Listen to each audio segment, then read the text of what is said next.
to the latest episode of Loup TV. I'm Gene Munster from Loup Ventures, joined by Andrew Murphy from Loup Ventures as well. This is Loup's opportunity to go deeper into the questions that we get asked most about.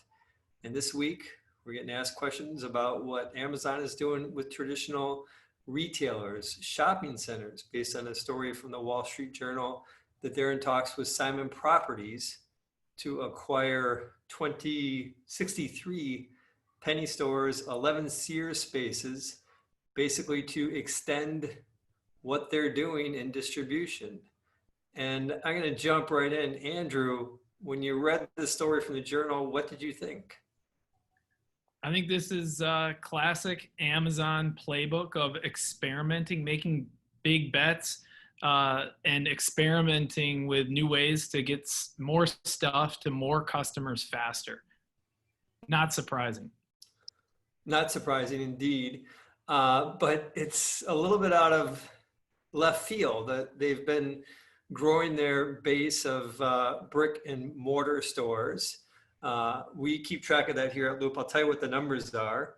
In 2018, they had 107 Amazon stores. This is excluding Whole Foods. In December of 2019, that number went to 61. It actually dropped because of Amazon pop-ups. They declined. They basically cut back that dramatically. But then has since bounced up in July of 2020 is now at 89. And then of course, they've got the 500 Whole Foods. So this idea of them experimenting into different formats is something, as you said, Andrew, is not new. But what really surprised me is shopping centers. Like, aren't they like, isn't that like a place where dinosaurs hang out? Well, it's so juicy. The whole story is perfectly timed because what you're seeing right now during COVID is physical retail on the decline. Malls are closed, right? And American families are relying on e-commerce in new ways for daily necessities.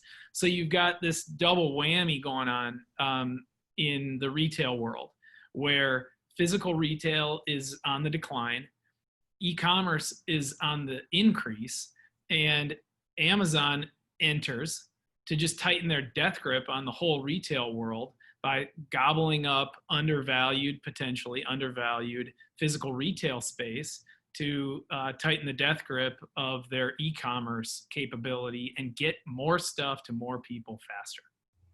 Makes a ton of sense. I do want to just frame in one point there about that step up in e-commerce is that e-commerce as a percentage of goods purchased in the US, excluding gas, has been increasing by about 1% per year. So kind of going from 9 to 10% to 11% of total over the past 3 years. In the month of May, that jumped to almost 40%, 40 in the US. So we have this massive spike. So to your point, Andrew, they've got this big problem of trying to figure out how to get more stuff to people. But I'm still struggling with why do it with a shopping center? Why not just go and rent some cheap warehouse and in a suburb and do the same thing? No one's going to probably actually see these locations. Or they've also experimented with big parking lots where they can put up a tent that delivery people will drive through to pick up their items to deliver within the hour.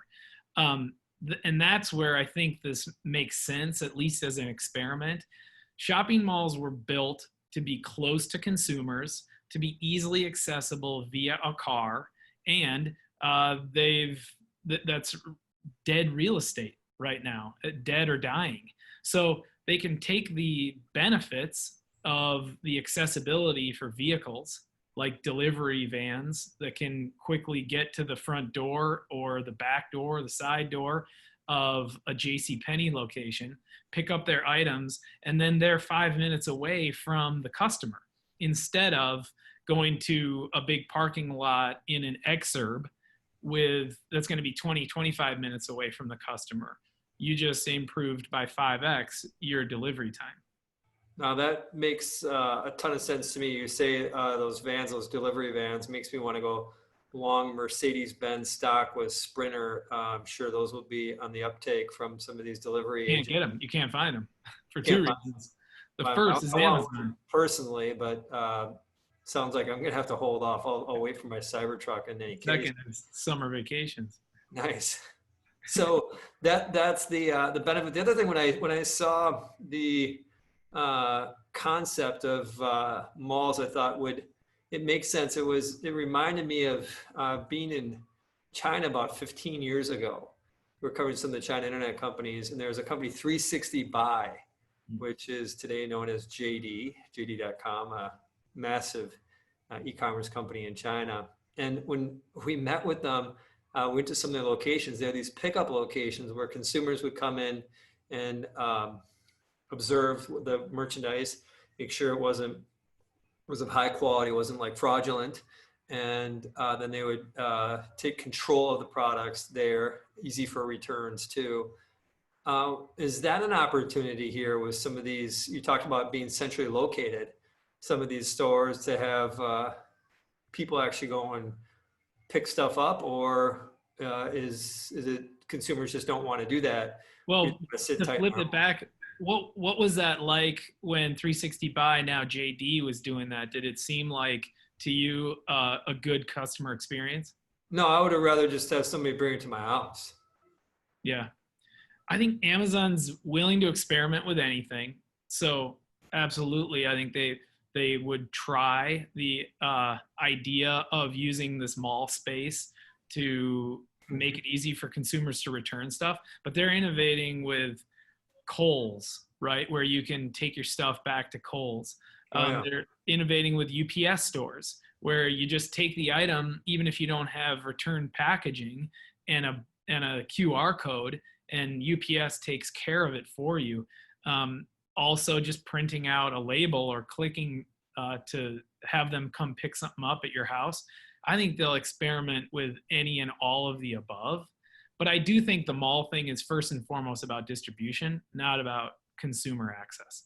One more question for you, Andrew, is when I see that mall opportunity and hear about Amazon, rumors about Amazon going there, I remember how often I drive past a bank that has drive-up tellers, and there's no lines there. I can't imagine with banking going digital. I've done some work. There are 77,000 bank branches. What happens with that? Why doesn't Amazon go and buy some of those and just turn them into turnstile wheels and crank out some products that get delivered to our homes through that distribution channel?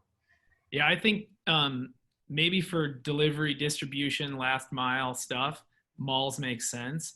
But for consumer pickups and returns, your branch banks idea is killer. Awesome. I think they should do it, and it's another distressed real estate play opportunity for them, like malls. These branch banks are ghost towns because everyone's using their phone. So I see a huge opportunity for making things easier for the customer. And anytime you're talking about making something easier for the customer, that's Amazon's sweet spot. Amazing. Thank you, Andrew, our in-house retail expert at Loup. And for Loup TV, I'm Gene Munster. See you next time.